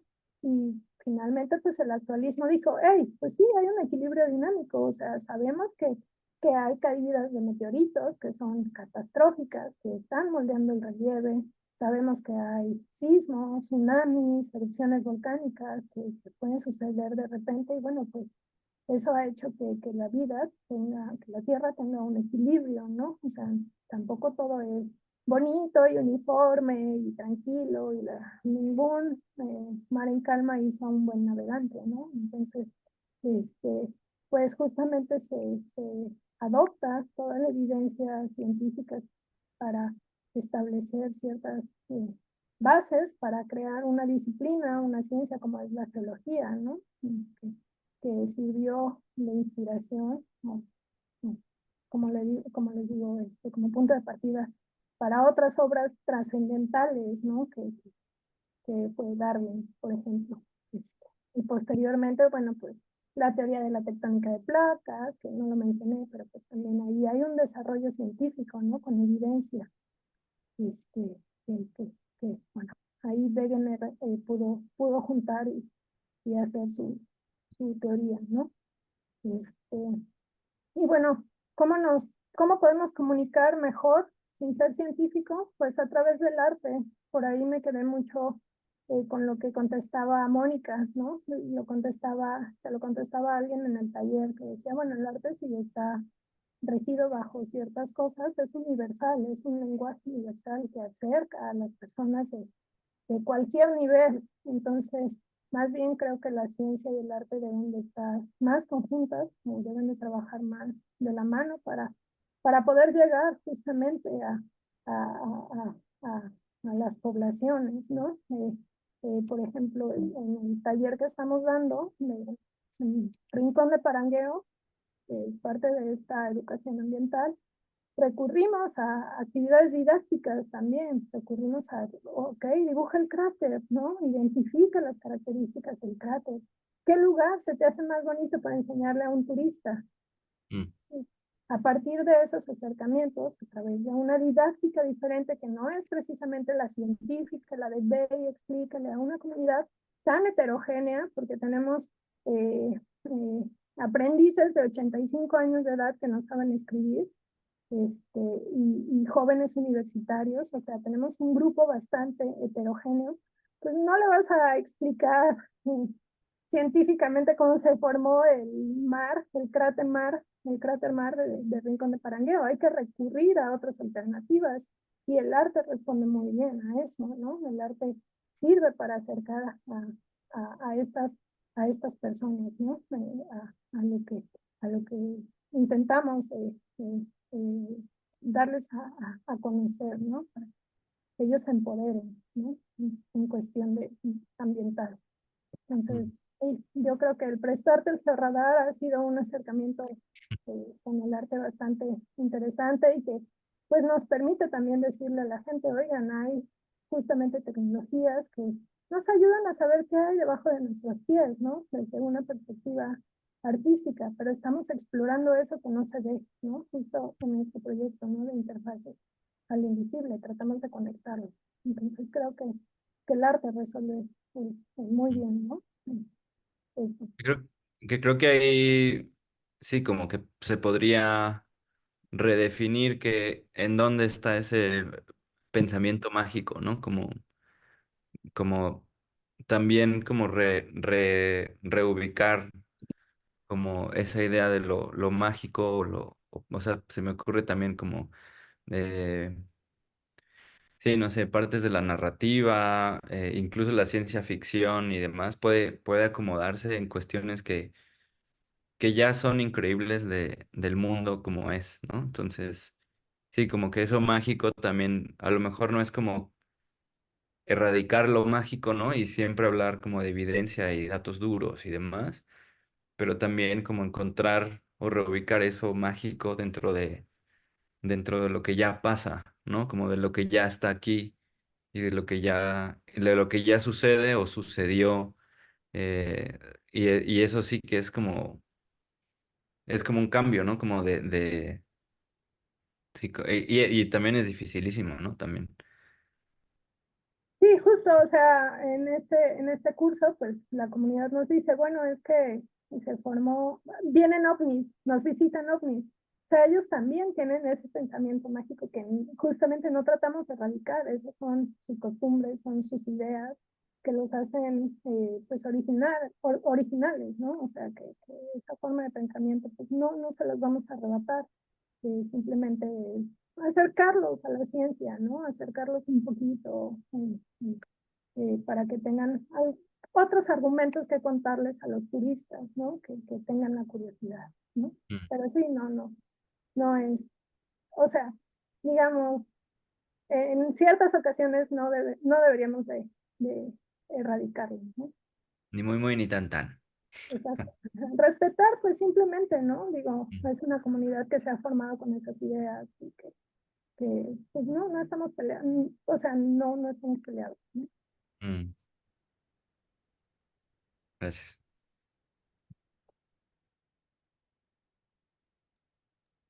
Creo que está el otro Jesús Ocampo en línea para la conversación y luego está Luisa.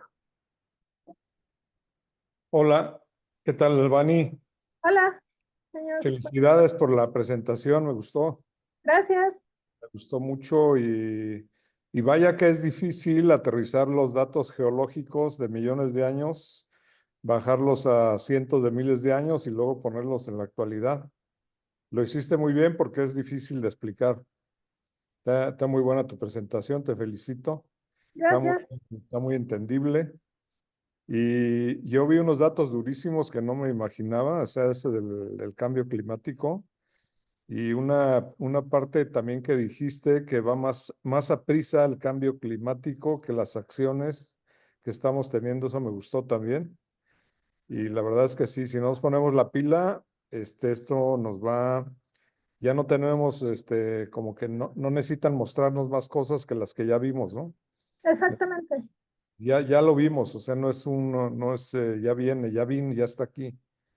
Ya está aquí y realmente sí, efectivamente hay que tener acciones y nuestros políticos están muy por abajo de lo que está sucediendo. Ojalá se nos pongamos la pila todos y sobre todo explicar qué es lo que está sucediendo a niveles de escuelas, a niveles de universidades, a niveles de todo, ¿no? Y que nuestros políticos cambien. Y felicidades, Dania, me gustó tu plática. Ah, gracias, gracias.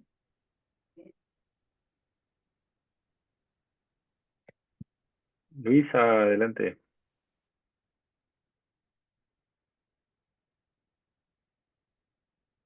No te oímos, Luisa. Creo que otra vez tenemos problemas con el micrófono de Luisa, como en la plática pasada. ¿No? Ya, ahora Ya. sí. Ah, ok, perfecto. Pues no sé, estaba pensando en muchísimas cosas. Y bueno, cuando dijiste lo de los grados, de cada grado que se eleva pasa tal cosa, me acordé de una exposición que vi hace como 2 años. Y lo tomé justo una foto a un texto que decía qué pasa cuando pasamos el 1.5, qué pasa cuando pasamos 3 grados y así, ¿no? Y me decepcionó muchísimo volver a leerlo porque tiene un enfoque muy, o sea, dice como tenemos que salvar nuestro mundo, ¿no?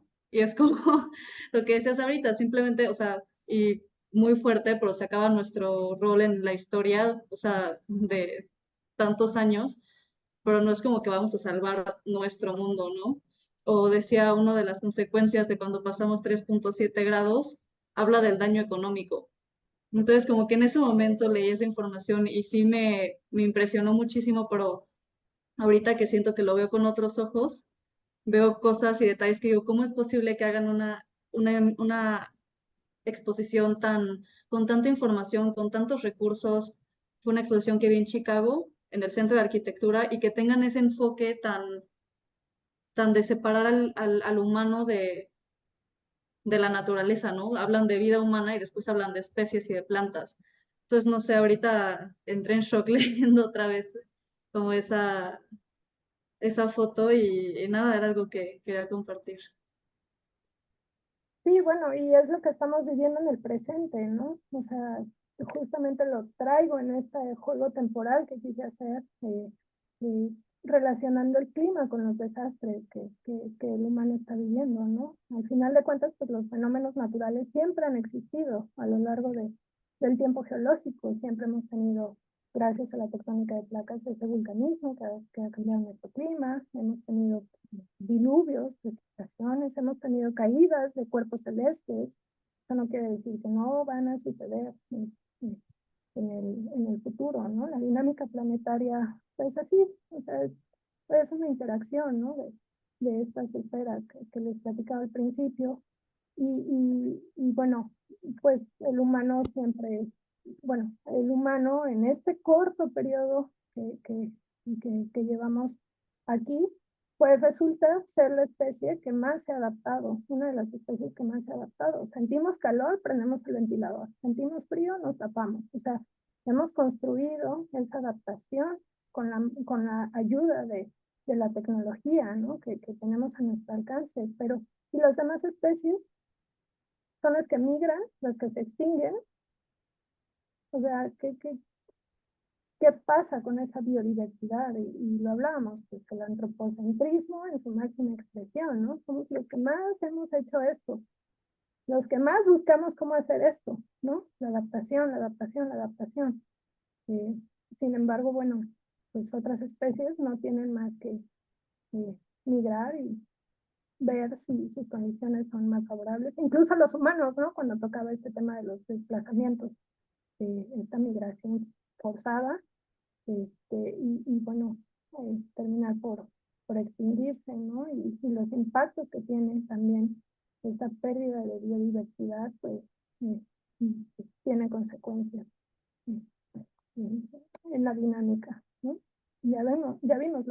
es una esfera muy importante, suceden muchos intercambios con la geosfera, con la atmósfera, con la hidrosfera. Si eliminamos esa biosfera, esa interacción, ¿cómo se va a quedar esa esfera? ¿Cómo la vamos a dejar vacía, no? O sea, ese ciclo tan recíproco, tan mutuo, en el que sus componentes están ahí en constante intercambio de energía, de masa. ¿Qué va a pasar cuando le quitemos esa esfera, no? Y digo, tampoco hay que ser tan drásticos, ¿no? Por ahí oía unas entrevistas que le hacían a una persona que estudia el clima y decían, bueno, nos vamos a extinguir. O sea, la pregunta contundente, ¿no? Del hombre temeroso, ¿nos vamos a extinguir? Y él decía, no, en realidad la especie humana pues no se va a extinguir por un cambio climático, es más probable que se extinga por la caída de un meteorito, como le pasó a los dinosaurios, ¿no? que por cambio climático, justamente por eso, porque somos los más necios en adaptarnos. Creo que esta última parte es como una conversación muy interesante, ¿no? Porque está partida como en dos, ¿no? Está el tema como de la adaptación y cómo, pero que también es muy fuerte, ¿no? Es como para nosotros entonces poder seguir existiendo en este mundo como hiperadaptado del humano, estamos consumiendo los otros mundos, ¿no? Somos nosotros quienes causamos la extinción de otras vidas que también están acá, ¿no? De la vida como más que humana. Eh, y eso me parece como una idea muy fuerte porque es otra vez es como que entonces sí tenemos como una responsabilidad cada vez más inevitable e ineludible, ¿no? Eh, porque es como, ok, listo, nos das una pista de ánimo que no nos vamos a extinguir, ¿no? Pero quizás ese mundo que supere como esta extinción va a ser un mundo como cada vez más estéril del resto de la vida que hay, ¿no? Y bueno, a mí eso me parece como muy fuerte. Y creo que Luisa también nos mandaba en otra reflexión que es muy interesante. Si la leo yo, por ejemplo, en clave de esta frase que nos dabas a mitad de la presentación de el presente es la clave del pasado, que es la pregunta con la que nos responderían siempre los demás, ¿no? ¿Y cuánto nos va a costar, ¿no? Tener un grado menos? ¿Cuánto nos va a costar tener menos gases de efecto invernadero? ¿Cuántos, no? Y es una pregunta muy fuerte porque es una pregunta muy urgente de responder en el presente, ¿no? ¿Cuánto nos va a costar eh, que no haya tantos desplazamientos, ¿no? ¿Cuánto nos va a costar que no colapsen las colmenas de abejas en el mundo, ¿no? ¿Cuánto nos va a, no? Y es muy raro porque es como, ¿cuánto nos va a costar que se acabe el mundo, ¿no? Es bastante más costoso un mundo que no existe que un mundo en el que pareciera que el proxy que tenemos para hablar de todo es como el costo, ¿no? Y para mí eso es como hace parte de esas preguntas como ineludibles del presente. Sí, Eh, bueno, nos adaptamos también a costa de seguir acabándonos los recursos, ¿no? O sea, justamente, pues sí, la adaptación tiene un costo, ¿no? Ese agotamiento de los recursos que no son renovables. Igual hoy vi un post de que hay unas fotos de una tribu que está en Perú, en la frontera con Brasil, y, me metí a los comentarios y se me hizo increíble cómo comentaba gente de déjenlos en su hábitat, no los maten. Y es como, ya, o sea, no sé ni qué decir, o sea, con la presentación de hace 2 años veo y digo como ven a lo que no es humano como animales y aparte, pero ahora humanos que no se parecen al estilo de vida que ellos quieren o que ellos son, también ya los apartan completamente, ¿no? No sé, se me hizo, se me hizo increíble leer eso. Sí, bueno, el cambio climático también trae a la mesa la desigualdad que existe, ¿no? O sea, Ujú. trae a la mesa eso, sobrevivirá el que tenga el recurso económico para sobrevivir, ¿no? Y quien no lo tenga, o sea, trae a la mesa esos temas, ¿no? O sea, escala, pues, digamos, el cambio climático deriva muchas otras cosas más que digo, vuelve esto tan complejo que tal vez por eso no tenemos soluciones ya ahorita tangibles, tan una guía que nos diga, haz esto, haz esto, haz esto, o sea, realmente hay propuestas, hay estas guías que hacen los paneles de expertos a tomadores de decisiones, pero no tenemos ese actuar inmediato, ¿no? Entonces, pues sí, lo que trae a la mesa es la desigualdad con la que vivimos los humanos.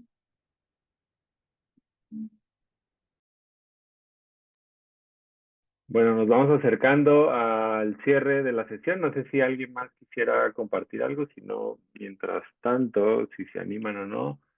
Y yo agradezco enormemente, como siempre, estas conversaciones con Vania, y agradezco sobre todo también poderla tener como con otras personas que se vinculan a esta conversación del proyecto de Interfaz al Futuro. Y bueno, como esto también queda grabado, si alguien hasta aquí también nos va a escuchar en el futuro, en este pequeño mensaje que vamos a dejar grabado por ahí en algún servidor, pues vincúlense también como al archivo del proyecto en redes sociales, es interfaz-al-futuro, y vincúlense también a las otras conversaciones que estamos teniendo de este ciclo de charlas sobre ciencia, arte, ciudad y tecnología. Justamente el próximo miércoles 24 de julio estará con nosotros la doctora Bárbara Beatriz Moguel para hablar de la metagenómica para reconstruir paisajes del Holoceno. Es decir, vamos a seguir anclándonos a estos tiempos profundos y a nuestra capacidad presente de leer estos proxies que el mundo nos está dejando sembrados para contarnos nuestra historia y pensar un futuro posible de nuestra vida humana y no humana en el planeta Tierra. Y estamos teniendo como otra serie de talleres y caminatas aquí en Querétaro. Entonces, si están interesadas o interesados en ver cómo se van uniendo como todas estas piezas de temas de arte, ciencia, tecnología, metodologías, representación, estrategias de comunicación y preguntas críticas sobre nuestro propio lenguaje con el planeta que habitamos, pues conéctense con el proyecto Interfaz al Futuro, y bueno, esperamos seguir contando con su participación. Y de nuevo, a todas y todos, muchas gracias por su tiempo, y a Vania nuevamente gracias por compartir con nosotros tu conocimiento, tus ideas y tu ciencia. Gracias por la invitación, ya saben que es un gusto vertir ideas, ¿no? Con diferentes personas que estamos vinculadas a proyectos que bueno, nos importan, ¿no? Entonces está muy padre crear esta multidisciplinariedad y seguir colaborando. Entonces les agradezco el tiempo y el espacio, y las ideas también son muy valiosas. Hacen falta eh, eh, muchas cosas, pero platicarlo siempre es bueno, vaya, o sea, aquí platicarlo, desahogar ideas, desfogarnos y todo, hace bien, ¿no? Y es necesario. Pues muchas gracias de nuevo. Lo bueno, sí, en este tiempo profundo es que todavía tenemos tiempo de seguir conversando y explorando relaciones y conexiones. Muchas gracias a todas y todos. Nos vemos en la próxima charla el miércoles entrante. Gracias. Gracias a todos. Bye. Bye. Gracias.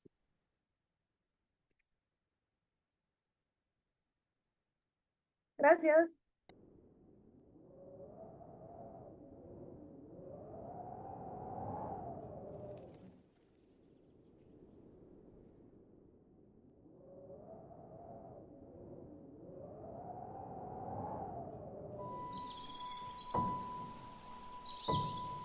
En las charlas que hicimos por Zoom, pues eran charlas con profesionales de gran calibre de la ciencia, ¿no? O sea, gente con doctorados que entiende modelos matemáticos de muchísima complejidad, y aún con todo ese conocimiento, al plantear una discusión de divulgación con un equipo de investigación artística, había cierta así como susto, ¿no? O sea, como yo, que soy un doctor en geociencia, ¿no? Voy a hablar como al tú por tú con gente que se dedica al arte, como si fuera como incomunicable e intraducible. Y la experiencia al final ha sido como muy gozosa, porque pues resulta que sí nos entendemos, ¿no? Y resulta que sí hacemos un esfuerzo de comunicación las ideas, los planteamientos, los materiales que se generan en una investigación científica son sin duda materia para el arte. Entonces, esta es otra idea que a mí me ha dado vueltas un montón, que es como la posibilidad de generar conversaciones interdisciplinarias y lo fructífero que es esto.